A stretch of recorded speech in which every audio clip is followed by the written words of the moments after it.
On the morning of October 25, 1944, a torpedo built by American hands detonated against the hull of an American submarine. The explosion tore through Tang's stern in less than a second. Steel buckled. Lights died. 80 men were swallowed by 270 feet of black Pacific water. The weapon that killed her was the last torpedo she ever fired. It had circled back, a Mark 18 silent and electric running a perfect arc through the dark until it found the only target left in the water, its own ship. That is where this story ends. But that is not where it begins. Don't forget to hit like, subscribe, and turn on notifications so you never miss our next video. Join us as we uncover more stories, historical events, and inspiring moments from the past. This community is built for people who believe history is more gripping than any fiction ever written. Before Tang became a ghost, before she became a legend, before the United States Navy engraved her name into the permanent record of its greatest submarines, she was something far less impressive. She was a joke. Officers on the docks at Pearl Harbor called her the toy submarine. Too new, too thin-hulled, too fast for her own stability. Her crew was young. Her commander was considered dangerously aggressive, and the waters she was sailing toward had already swallowed 62 out of every 100 American submarines that dared enter them. In 5 combat patrols, USS Tang sank 33 Japanese ships, over 100,000 tons of enemy shipping destroyed. More confirmed tonnage than any other American submarine in the entire war. She accomplished this in less than 12 months. She did it with a crew averaging 22 years old. She did it under a commander the Navy almost didn't promote. And she did it in the most heavily defended sea lanes on the planet. This is part 1. The story of how a submarine no one believed in entered waters, no one survived, and made the Imperial Japanese Navy afraid of the dark. By early 1944, the Pacific Ocean was not a battlefield. It was a graveyard with excellent weather. Japan had spent 3 years constructing the most sophisticated anti-submarine defense network in naval history. Over 3,000 miles of fortified supply lines ran from the home islands down through Formosa, the Philippines, Malaya, and Borneo, carrying the oil, rubber, steel, and food that kept the empire's war machine alive. These lanes were not guarded lightly. Japanese destroyers of the Kagero and Yugamo classes patrolled at speeds exceeding 35 knots. Their Type 93 sonar could detect a submerged submarine at 1,800 yards under the right thermal conditions. Patrol aircraft swept 250 miles of ocean per sortie. Depth charge crews on veteran escort ships drilled until they could drop 30 charges in under 30 seconds, staggered in overlapping patterns designed to eliminate any submarine caught inside the blast zone.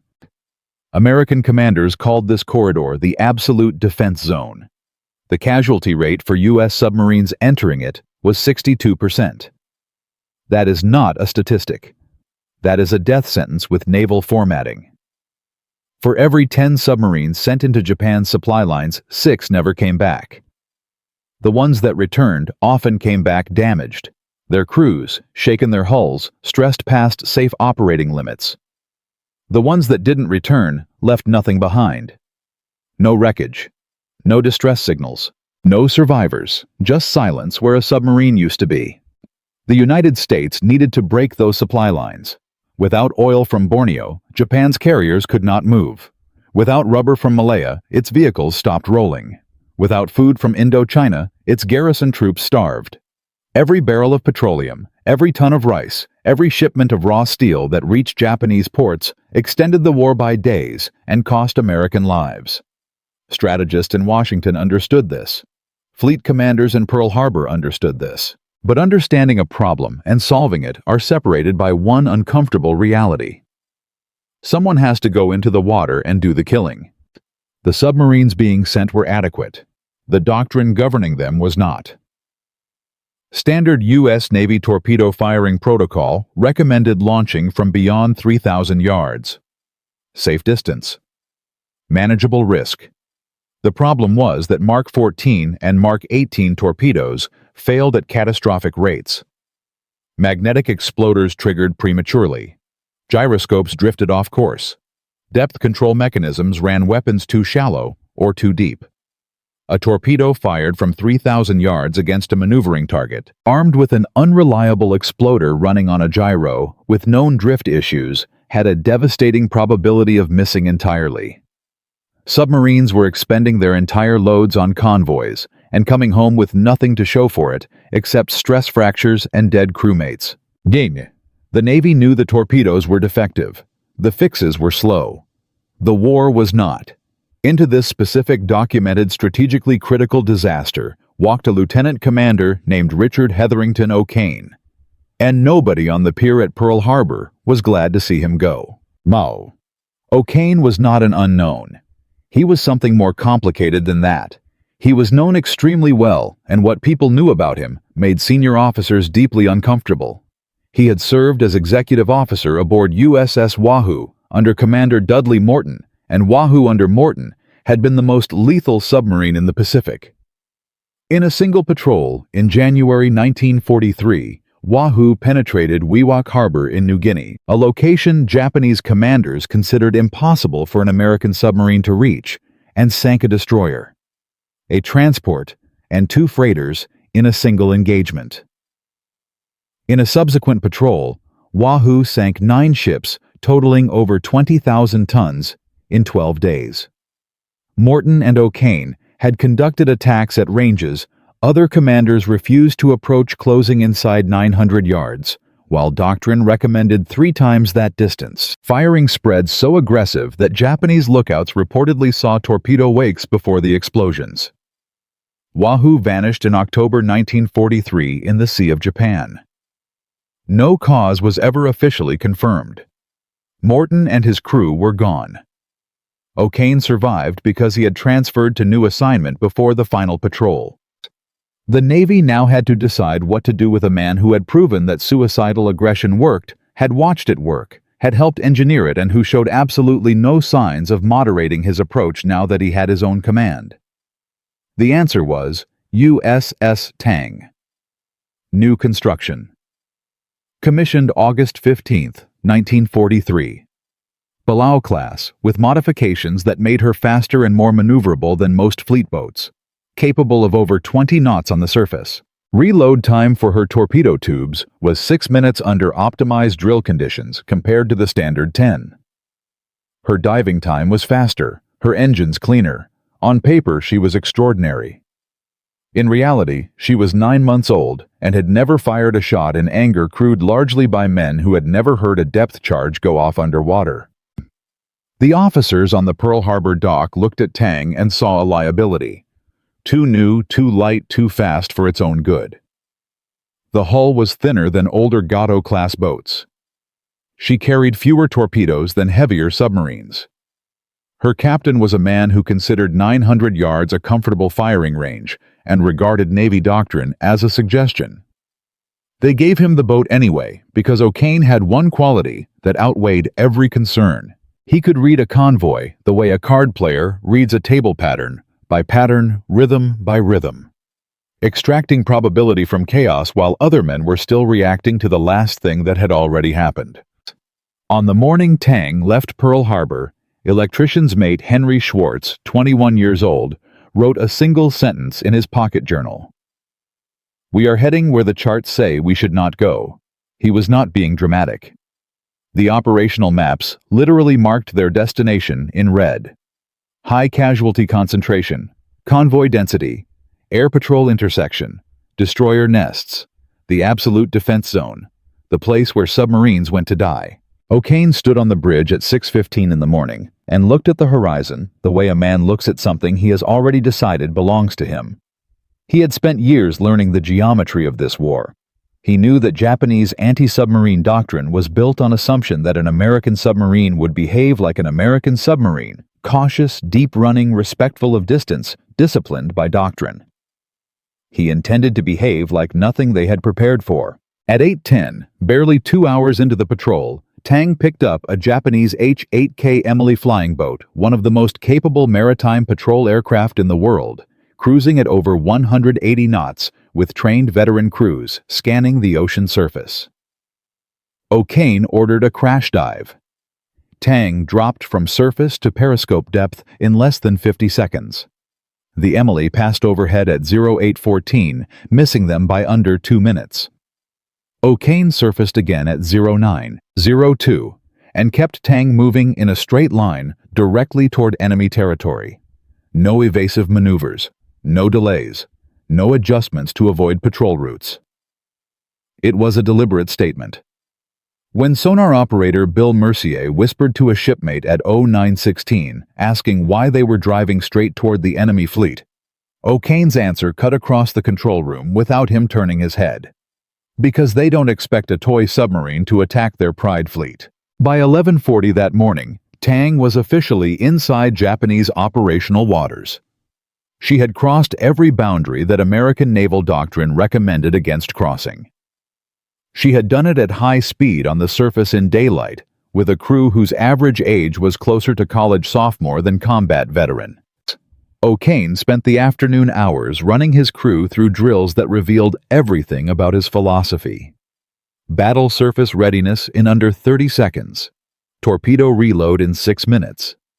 He knew which sonar operator heard faint harmonics better than the others.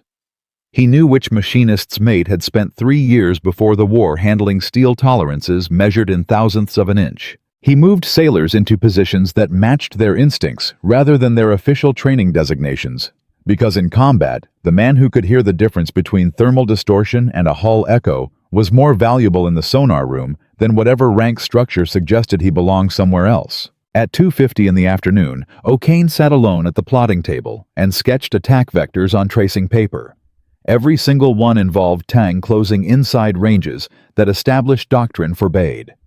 An officer who saw the sketches later wrote that the pencil strokes looked like a man charting collisions on purpose. But O'Kane understood something the doctrine writers had not fully accepted. At 900 yards, a Mark 18 torpedo had almost no time to drift off course. At 900 yards, a destroyer escort could not outmaneuver the shot.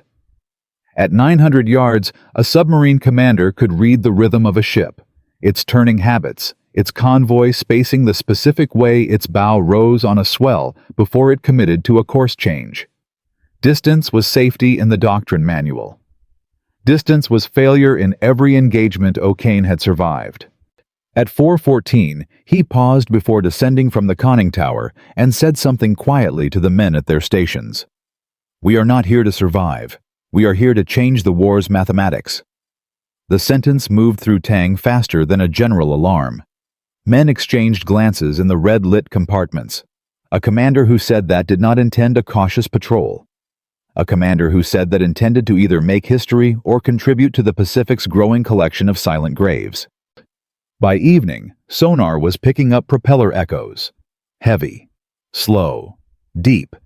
The acoustic signature of large tankers and their escorts, the specific mechanical heartbeat of ships carrying the petroleum that kept Japan's carriers, destroyers, and aircraft operational.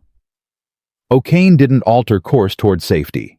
He angled toward the sound. He wanted the data. He wanted the ocean to show him the threat profile before dark, because O'Kane did not attack in daylight when he could attack at night, on the surface at 20 knots where Tang was fastest, and the enemy was blindest. The Pride fleet was ahead. Japan's lifeline convoys, protected by the best anti-submarine crews in the Imperial Navy sailing routes, their commanders genuinely believed no American submarine would dare challenge. They were wrong. They were wrong because they had built their confidence on the behavior of American submarines that followed doctrine, and Richard O'Kane had not followed doctrine since the day he watched Dudley Morton drive Wahoo into Wewak Harbor and start shooting. What happened next, beginning at 6:47 that evening, when Tang rose to periscope depth inside a Japanese convoy formation at 900 yards, with 4 Mark 18 torpedoes loaded and a crew holding its breath in unison, would be written into the permanent record of naval warfare. It would be taught at submarine schools. It would be cited in strategic analyses of how a single vessel can change the mathematics of a naval campaign. But before the first torpedo fired, before the first ship burned, before Japan's supply officers began calculating losses they could not explain and could not replace, There was a moment in Tang's control room that no official record captured. O'Kane at the periscope. The convoy's silhouette against fading Pacific daylight. The second hand of his wristwatch ticking. And somewhere in the aft compartments, young Henry Schwartz, 21 years old and a long way from home, writing the next line in his journal. He wrote, "I think we are going to do something impossible tonight." In Part 2, Tang drives into the heart of Japan's convoy formation, fires at ranges that make veteran submariners go pale, survives a depth charge assault that bends gauges and cracks pipes, and then does something no sane submarine commander had ever attempted. She goes back in for a second attack on the same convoy, and that decision will either make Tang immortal or finish her permanently on the floor of the Pacific. Tang had crossed into Japan's absolute defense zone with a crew averaging 22 years old and a commander the Navy considered dangerously aggressive. She had entered waters where 62% of American submarines never returned. And by nightfall of her first day inside enemy operational territory, she was about to do something the Imperial Japanese Navy considered structurally impossible. She was going to attack their Pride fleet from the inside. But surviving the attack was only half the problem. What came after the first torpedo was the part that separated commanders from legends. And what came after Tang's first kill would test every assumption Richard O'Kane had ever made about what a submarine could survive. At 6:47, on the evening of her first combat engagement, Tang sat at periscope depth inside a Japanese convoy formation. 900 yards from the lead tanker. 4 Mark 18 electric torpedoes loaded and armed. A crew holding its breath in compartments that smelled of machine oil and fear. O'Kane had the periscope locked on the tanker's broadside, watching the ship rise and fall on Pacific swells, with the patience of a man who had done this before and knew exactly which second mattered. The convoy's rhythm was the key. Morton had taught him that. Every formation had a heartbeat, a predictable interval in the way escorts turned, the way merchants spaced their wakes, the way a lead ship committed to a course before its captain could react to new information. O'Kane had been reading this convoy's rhythm for 40 minutes. He knew its timing better than its own escort commanders did. At 0648, Torpedo Room 1 reported ready. O'Kane watched the second hand of his wristwatch. He waited for the tanker's bow to commit to its downswing. He fired at 0650. The Mark 18 left its tube without sound, its electric motor generating no wake, no bubble trail, no exhaust. It crossed 900 yards of darkening Pacific water in under a minute. The detonation at 0703 tore a cavity in the tanker's hull forward of midships. Flames punched upward. The shockwave hit Tang's hull a second later, hard enough to rattle gauges and knock a loose wrench across the control room floor. O'Kane did not watch the fire. He watched the destroyers. Down scope. Dive. Tang dropped at a steep angle, new sailors grabbing support rails, veterans standing still. At 0704, sonar erupted with the sound of active pinging. The escorts were hunting. O'Kane ordered Tang deeper. 200 feet, 250, 300. The pressure gauge needle climbed with each foot, the hull contracting under the weight of the Pacific pressing inward from every direction. The first depth charge pattern hit at 0706. 6 blasts in rapid succession. Each one punched shockwaves through the control room, rattling gauges, bending light fixtures, slamming tools against bulkheads. New crewmen flinched, veterans stayed still. O'Kane's jaw tightened, but his eyes did not move from the chart table. The second pattern arrived at 0707. Closer. 10 blasts. A pipe seam in the forward battery compartment hissed for 13 seconds before sealing under pressure. The metallic taste of shaken machinery filled the air. O'Kane made a decision at 7:08 that no other commander in the Pacific would have made. He stopped Tang completely. No propellers, no movement, no thermal wake. He let her hang motionless at 300 feet in absolute silence, betting that the destroyers above expected an American submarine to run and were chasing the direction they assumed she had fled. At 7:09, one escort passed directly overhead. Sonar pulses hammered the hull like fists on a door. Every man in the control room froze. The escort hesitated 2 seconds. 4. 8. Then it moved on. At 7:10, a second destroyer dropped 7 charges in staggered depths. The lights flickered. The engine room went dark for 90 seconds. A pressure valve blew open, spraying mist across the main compartment before sealing itself, but the hull held.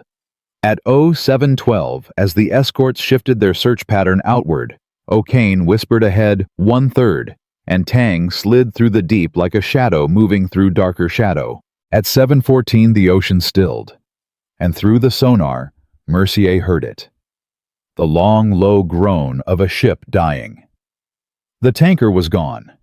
Japan's Pride fleet had lost one artery. Then O'Kane said 4 words that made every veteran on the boat go cold. "We go back in." No submarine in documented naval history had voluntarily returned to attack a convoy after surviving a depth charge assault. The logic was simple and brutal. Destroyers regrouped after a kill. They were alert, organized, and furious. Returning meant walking into a trap that had already proven it could close. The probability of survival in a second engagement against escorts, now actively hunting, dropped to a number most commanders refused to calculate. O'Kane did not calculate probability. He calculated momentum. The convoy had broken formation. Its diamond escort pattern, the structure that made it nearly impenetrable, had shattered under panic. Scattered ships were individually vulnerable in ways that formation ships were not. And O'Kane had torpedoes remaining. At 7:21, Tang swung in a slow arc back toward the fragmented cluster of ships. The ocean around them glowed with burning oil. He didn't need perfect visibility. He needed silhouettes. At 7:31, sonar reported multiple contacts moving in disorganized arcs. One southwest at 10 knots, another turning east at 15, a third nearly stationary, possibly damaged. At 7:38, Tang closed inside 1,500 yards of the southwest target, a freighter over 5,000 tons running without escort nearby. No zigzag discipline, alone and panicking. At 7:41, O'Kane raised the periscope, confirmed the range at 1,200 yards, and fired. The freighter erupted at 7:41 and 50 seconds. 2 ships gone in under 40 minutes. The escorts converged on the wrong location, dropping charges into the patch of ocean where the tanker had burned, hunting a submarine that was already 400 yards away, watching them through a periscope. O'Kane observed quietly, "They are hitting ghosts." At 07:49, sonar found a transport running east at 17 knots, executing sharp Z-pattern turns. O'Kane submerged Tang and cut across its predicted path. At 07:55, the transport zigzagged violently. O'Kane held fire. He had chased ships like this under Morton. He knew the pattern required patience, that a captain executing evasive maneuvers would eventually commit to one turn too early out of fear rather than calculation. At 07:56, the transport made exactly that mistake. O'Kane fired 2 torpedoes, one ran wide. One split the transport's keel at 07:56 and 42 seconds. 3 ships destroyed. At 8:04, sonar picked up something heavier. Deeper vibration. Slower rhythm.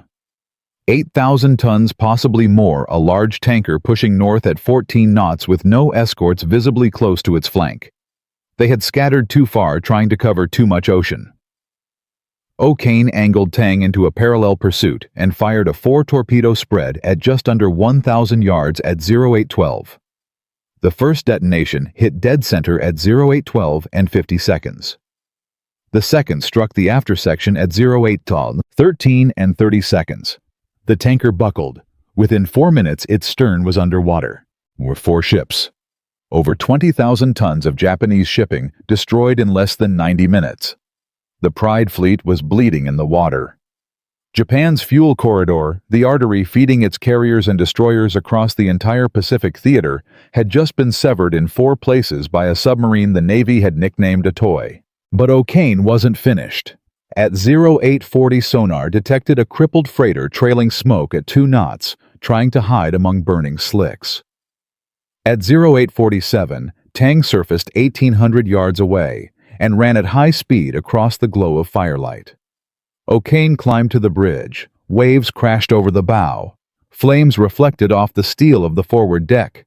He shouted down the hatch at 0849. One more. The torpedo launched. At 0850, the freighter split in half. Wasu. 5 ships. The crew did not cheer.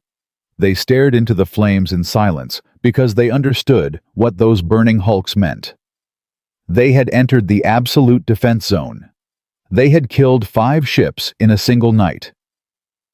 And the Japanese destroyers regrouping in the darkness around them were not retreating. They were learning. Every failed depth charge pattern was data. Every missed sonar contact refined their picture of how Tang moved, how long she waited before surfacing, what angles she preferred for approach. The escorts above were adapting, and a submarine that had outrun their first response would face something considerably more dangerous on the second engagement. At 9:01, O'Kane ordered Tang deep and began the most dangerous phase of the night. Not the attacks, the escape, because the destroyers above were no longer guessing. They were hunting with the focused, methodical patience of captains who had done this before and knew that patience eventually rewarded itself with the sound of a hull collapsing under pressure. What O'Kane did not know, what no one on Tang's crew could have calculated in those burning, chaotic hours, was that the night was not over. There was one more torpedo in the sequence, one more decision, and unlike every choice O'Kane had made since leaving Pearl Harbor, this one would not go the way he intended. In Part 3, Tang faces a depth charge assault more precise and more violent than anything she has survived. O'Kane makes the decision to surface again in the middle of a Japanese rescue operation and scores a 6th kill. And then, at 0938, he fires the torpedo that changes everything. The Mark 18 runs straight. It runs fast. And then it turns. What happens in the next 4 minutes will either end Tang permanently or force a rewrite of everything the Navy thought it knew about what submarines could survive. Tang had entered Japan's absolute defense zone with a crew no one believed in. Under a commander the Navy considered reckless aboard a submarine everyone called a toy. In 2 nights of combat, she had crossed every boundary. Doctrine said was fatal, fired at ranges established procedure called suicidal, and put 5 Japanese ships on the bottom of the Pacific. 20,000 tons of enemy shipping destroyed. Fuel gone. Supplies gone. And the Imperial Japanese Navy had not yet managed to put a single depth charge close enough to crack her hull. But the destroyers above Tang were not the same destroyers that had started the night. They were learning. And now the waters around her were filling with something far more dangerous than depth charges. They were filling with patience. In Tokyo, the shipping loss reports from that single engagement landed on desks that had not seen numbers like those in years. 5 ships, 1 submarine, 1 night. Imperial Navy logistics officers, who processed convoy casualty data for a living, sat with those figures and understood something that the destroyer captains still hunting Tang had not yet fully accepted. This was not an aberration. This was a method. Japanese anti-submarine doctrine had been built on a foundational assumption that American submarine commanders operated within predictable parameters. Safe depth, conservative range, doctrine-governed approach vectors.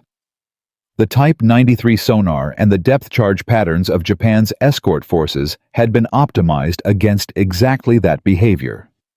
They knew how an American submarine moved because American submarines had been moving the same way for 3 years. Kajero-class destroyer captains trained for 18 months before their first patrol. They knew the thermal layers American boats favored. They knew the escape depths, the typical evasion arcs, the predictable intervals between surface attacks and dive cycles. Tang violated every single one of those parameters simultaneously. She fired from 900 yards when doctrine said 3,000. She surfaced during an active hunt when doctrine said, "Stay deep." She returned to a convoy after surviving depth charges when no documented American submarine had ever done that. The Imperial Navy's anti-submarine playbook had no section for what Tang was doing because nobody had written that section. Nobody had needed to. By the second week of Tang's first patrol, Japanese convoy commanders along the Formosa corridor had received emergency dispatches from naval headquarters in Tokyo. Escorts were instructed to assume that any American submarine in their operational area was capable of surface attacks at speeds exceeding 20 knots. Convoy spacing was tightened. Destroyer picket lines were extended. Air patrol sorties were increased by 40% along routes that intelligence suggested Tang was working. 2 additional Yagumo-class destroyers were repositioned from northern patrol lines to the Formosa Strait, specifically because one submarine had demonstrated that the existing escort coverage was insufficient. The Japanese were not panicking. They were adapting. And an enemy that adapts is more dangerous than an enemy that simply fights harder. But the adaptation revealed something critical. Japan could reposition destroyers from northern lines to cover Tang's hunting ground, but those northern lines then became thinner. Every resource moved to counter Tang was a resource pulled from somewhere else. The toy submarine was not just sinking ships. She was forcing the Imperial Navy to make strategic trade-offs it could not afford. Tang's crew felt none of this in real time. What they felt was the quality of the depth charge attacks changing. The patterns were tighter. The escort captains were waiting longer before dropping charges, building more precise sonar pictures before committing.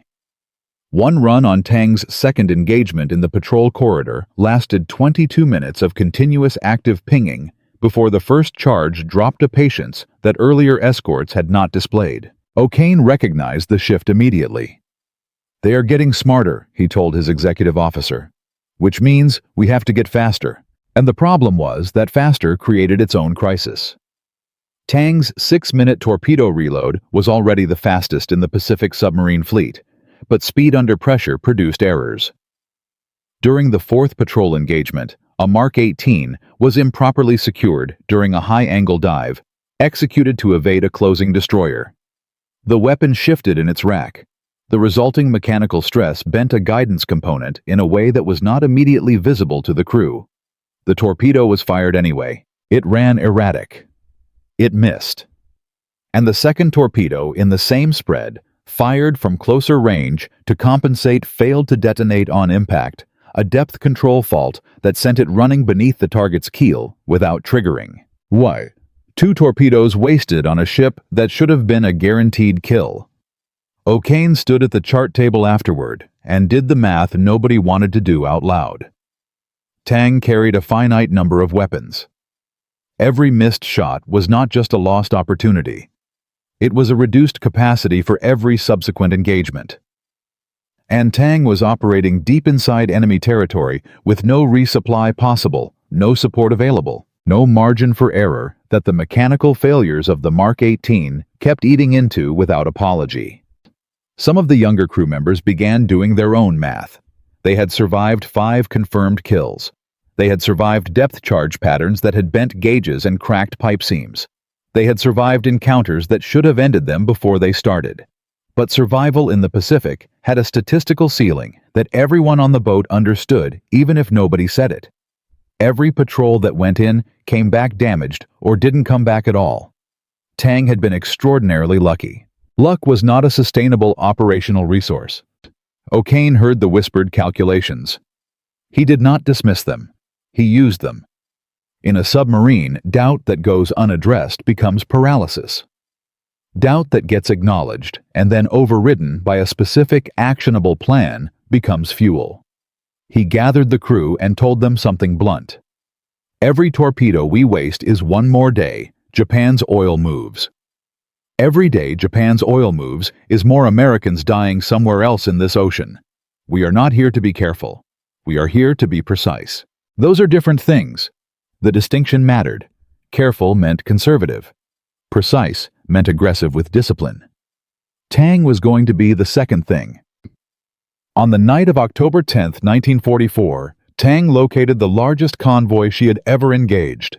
Intelligence from Submarine Command estimated the formation at 8 vessels, including 2 large tankers, a troop transport, 3 freighters, and 2 destroyer escorts, operating in overlapping sonar arcs, designed specifically to prevent the kind of close-range attack O'Kane had been conducting all patrol. The convoy was moving northeast at 14 knots through a channel between Formosa and the Pescadores. Visibility was good. Moonlight reflected off calm water. The conditions that made a surface attack dangerous, specifically, the visibility that allowed Japanese lookouts to spot a submarine's bow wave at distance, were unavoidable. O'Kane chose to attack anyway, but he changed the geometry. Instead of a direct approach, he drove Tang in a long arc that kept her silhouette aligned with the moon's reflection on the water, using the glare to mask the submarine's approach, against a background that Japanese lookouts scanning dark water would not be able to read cleanly. It was a navigation problem solved with the logic of a man who had spent his career thinking about angles. He brought Tang to within 1,100 yards of the lead tanker before the lead escort's sonar registered an anomaly. The escort reacted. Its screws accelerated. O'Kane fired before it could complete its turn. The first torpedo struck the tanker's engine room at 23:14. The explosion was catastrophic. The tanker carried refined aviation fuel. It did not simply sink, it detonated. A fireball rose 300 feet into the air, lighting the entire convoy in orange light. Every ship in the formation was suddenly visible, silhouetted against the burning sky, their positions exposed, their captains temporarily blinded by the intensity of the flash. O'Kane used those seconds. Fire 2, fire 3, fire 4. He worked down the firing solution he had pre-calculated during the approach, a sequence of targets ranked by tonnage and strategic value. Executing it at the pace of a man who had rehearsed the scenario in his head for the entire approach. The second torpedo hit the troop transport at 23, 14, and 40 seconds. The third struck a freighter at 23, 15, and 8 seconds. The fourth ran wide of its target as the convoy formation collapsed into chaos, ships turning in conflicting directions, escorts losing their sonar picture in the noise of 3 simultaneous explosions. Tang dove. The depth charge response came within 90 seconds, 15 charges in the first pattern. All of them dropped into the space Tang had occupied 11 seconds earlier. O'Kane had anticipated the response vector and driven Tang perpendicular to the expected attack axis before the first charge fell. The blasts were loud, the hull shook, but none of them were close enough to cause structural damage. 3 ships destroyed in under 2 minutes. The convoy had lost its 2 largest tonnage vessels and a troop transport carrying an estimated 900 soldiers to garrison duty in the Philippines. Japan's ability to reinforce its Philippine garrison, already under pressure from MacArthur's advancing forces, had just been degraded by a submarine that Imperial Command had not successfully defended against in 5 consecutive engagements. At 23:31, O'Kane surfaced and confirmed a 4th damaged vessel, a freighter listing heavily to port and losing speed. He closed to 800 yards and fired once. The freighter rolled and went under at 23:33. 4 ships in 1 engagement. Tang's total for the patrol now stood at 17 confirmed vessels destroyed. The mathematics O'Kane had promised to change were changing in ways that Pacific Fleet Command would not fully calculate until after the war. In Pearl Harbor, when Tang's patrol reports were transmitted and decoded, submarine fleet commanders read the tonnage numbers 3 times. 1 boat, 1 patrol. Shipping destroyed at a rate that exceeded the combined performance of entire submarine squadrons operating simultaneously in adjacent sectors. The strategic implications moved upward through the command structure quickly. If Tang's methods, specifically the close-range attack doctrine, the night surface approach, the willingness to re-engage after surviving counterattack, could be replicated across the submarine fleet, Japan's supply lines could be severed not gradually, but catastrophically. Admiral Charles Lockwood, commanding Pacific Submarine Forces, ordered Tang's patrol reports distributed to every submarine commanding officer in the fleet as operational reference material. O'Kane's approach vectors his firing solutions, his depth charge evasion maneuvers, all of it was documented and transmitted as methodology rather than anomaly. The toy submarine was becoming a template.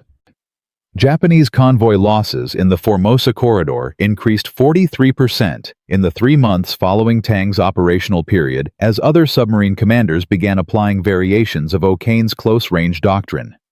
The Imperial Navy's tanker fleet, already stretched thin by attrition, dropped below the threshold required to sustain full carrier operations in the Western Pacific. Fuel rationing at Japanese naval bases became standard procedure. Carrier training exercises were curtailed to conserve reserves.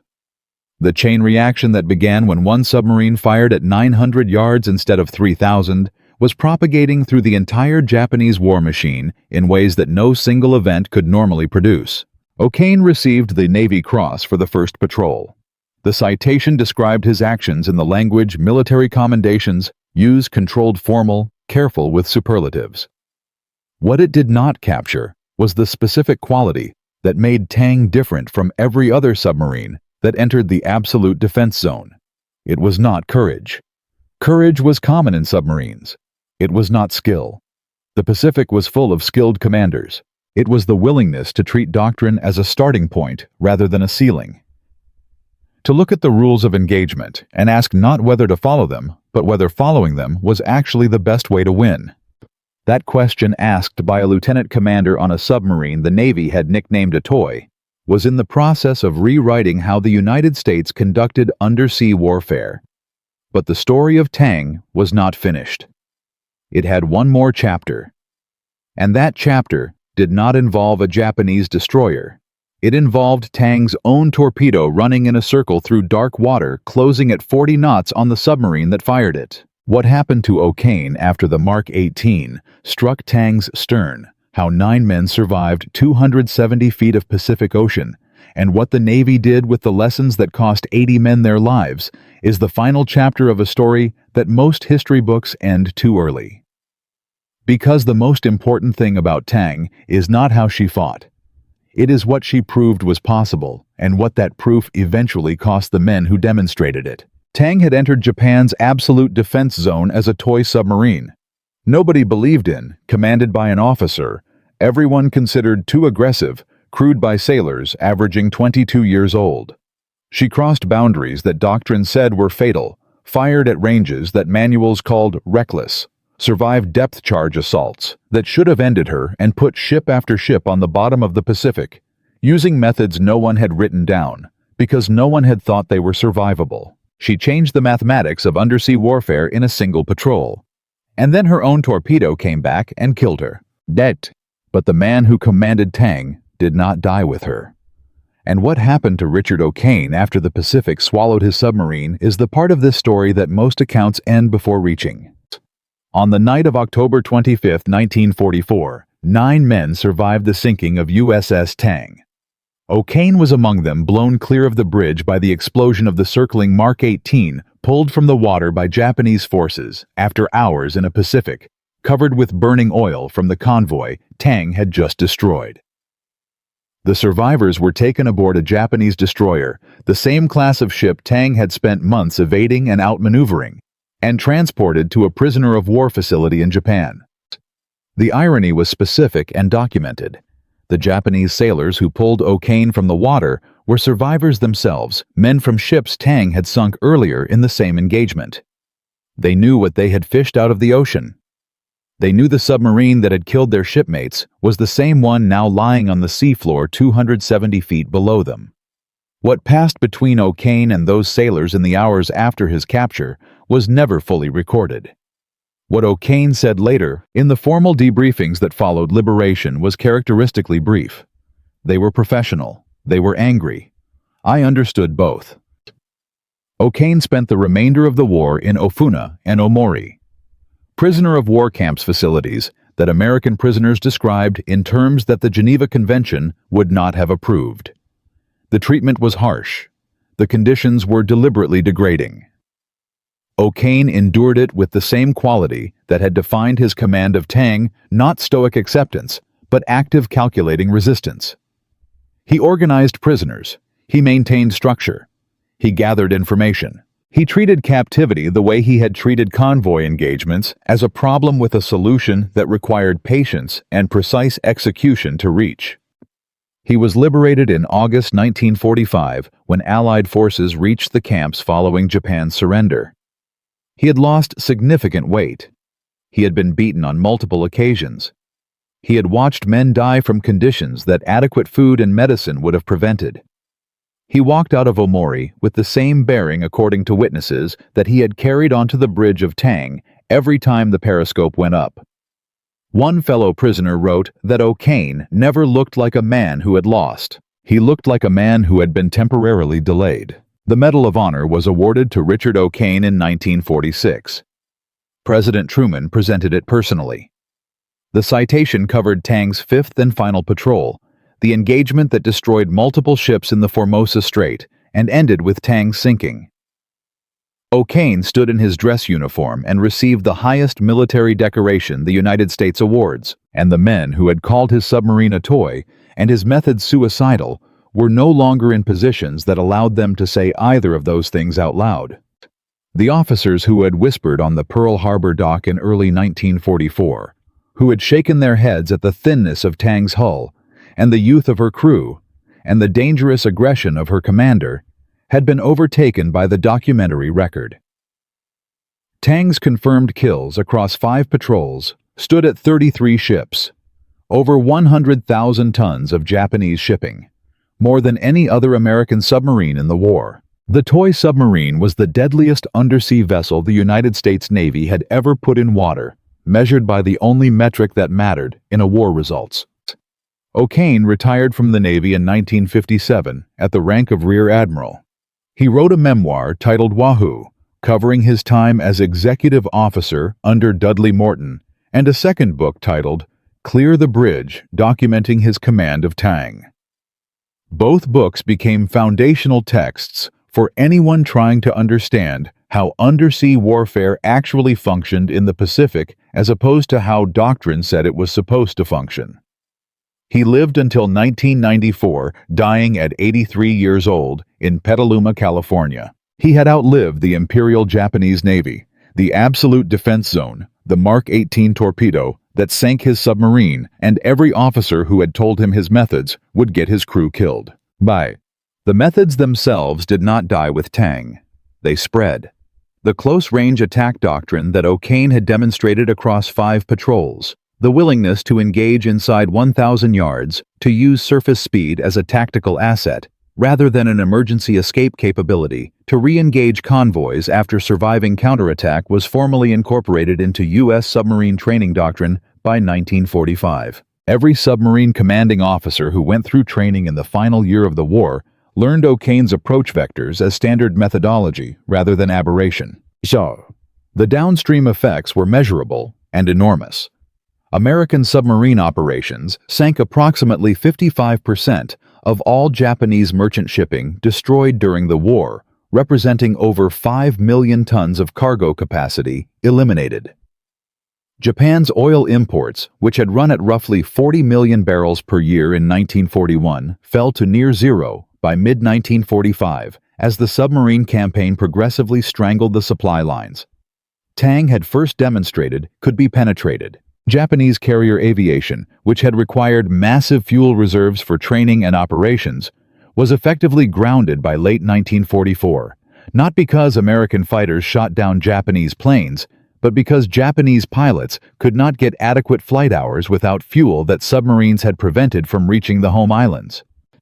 The strategic calculus was direct.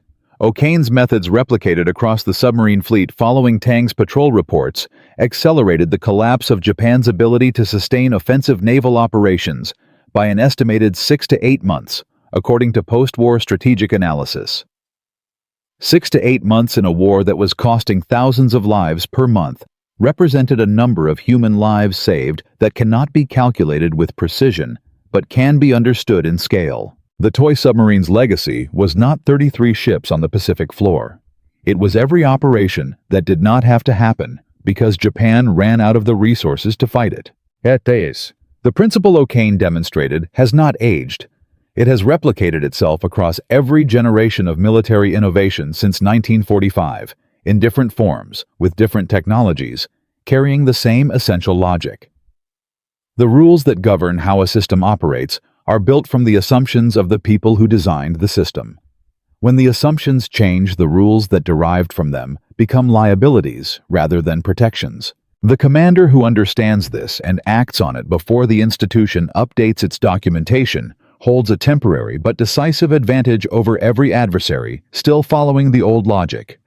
The U.S. Navy's nuclear submarine doctrine, developed through the Cold War decades that followed World War II, incorporated the aggressive, close-range thinking that O'Kane had field-tested in the Pacific.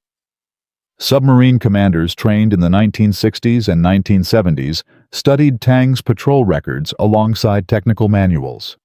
The willingness to press inside an enemy's comfort zone to treat doctrinal safety margins as starting points for negotiation rather than absolute limits became a cultural inheritance that passed from O'Kane's generation into the generations that followed. Three navies, the British, Australian, and Israeli submarine services, all incorporated elements of American close-range attack doctrine, developed from Pacific War experience, into their own training frameworks by the 1960s. The deeper lesson is not about submarines. It is about what happens when an institution faces a genuine tactical problem, and its first response is to protect the rules rather than solve the problem. Japan had an extraordinary anti-submarine capability in 1944. It had veteran crews, excellent sonar-fast destroyers, and a depth-charge doctrine refined through years of combat. It could not stop Tang, because it had optimized everything it had against the behavior American submarines were supposed to exhibit. O'Kane simply declined to exhibit that behavior, and the entire optimized system aimed at stopping him hit empty water. Every major military innovation of the 20th century followed the same pattern. The tank was dismissed by cavalry doctrine advocates as a logistical liability until the German Wehrmacht demonstrated in 1940 that concentrated armor moving faster than doctrine expected could collapse an entire front in 6 weeks. Strategic bombing was considered prohibitively expensive and imprecise by conventional warfare thinkers until the industrial capacity of Germany and Japan was systematically dismantled from altitude. The aircraft carrier was called an expensive vulnerability by battleship admirals until Pearl Harbor and Midway resolved the argument permanently. In each case, the innovation was not new technology deployed within old doctrine. It was old or existing technology deployed with fundamentally different assumptions about what was acceptable risk and what was achievable range. O'Kane did not have better torpedoes than other submarine commanders. He had the same Mark 18 weapons with the same documented failure rates. He did not have a faster submarine. His boat was comparable in most specifications to other fleet boats. He had a different answer to the question every commander in every conflict faces at some point. How close are you willing to get before you commit? And his answer, 900 yards. When doctrine said 3,000, turned out to be the difference between the abstraction of a torpedo salvo and the physical reality of a ship going under. There is a detail about Tang's final patrol that does not appear in most accounts and was not widely circulated until naval historians began working through declassified Japanese records in the 1970s and 1980s.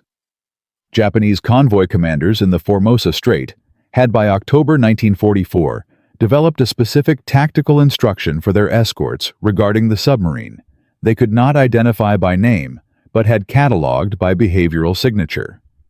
The instruction, translated and preserved in post-war naval archives, described a submarine that attacked from inside 1,000 yards, surfaced during active hunts, rather than running deep, and returned to engagements that other submarines fled. The instruction told escort commanders that standard anti-submarine doctrine was insufficient against this contact and recommended extreme caution, increased patrol density, and immediate heavy depth charge response to any sonar contact in the area.